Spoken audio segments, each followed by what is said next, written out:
you about the negativity. How have you dealt with it?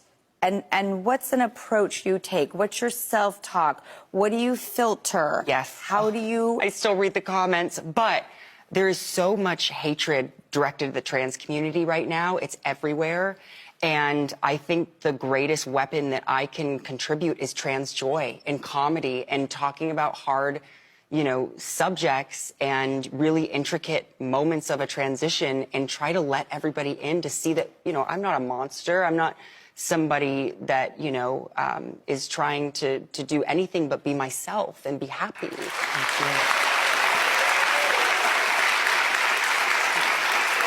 Love ya. Thank you, everybody, for that support. How do you stay on your own path? Where do you draw boundaries? Where do you find the strength to keep being the joy? Well, I think having my chosen family and the people that I love to take care of me.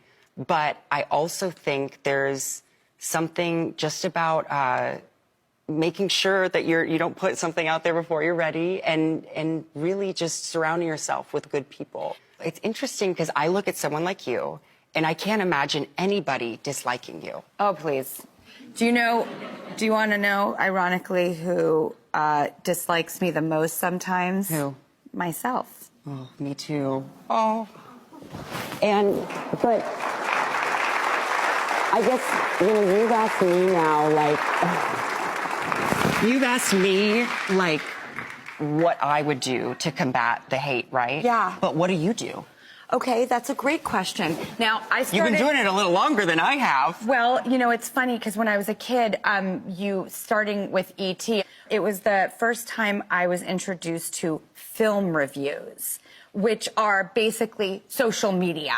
Yes. But I felt like all these reviews, and could be a Charlie's Angels, it could be an E.T., it could be The Wedding Singer, everything in between. If you read reviews, just like on social media, you are pretty much guaranteed a 50-50. Some like it, some don't. So you've got to be willing to bear down and brace for it.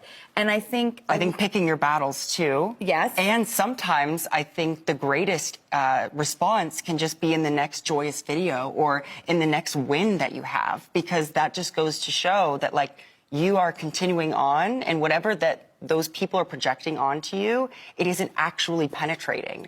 I couldn't agree more, because another thing that you're making me realize is to not carry on in spite of others. I'm sorry, I just realized that I'm sitting on the floor with Drew.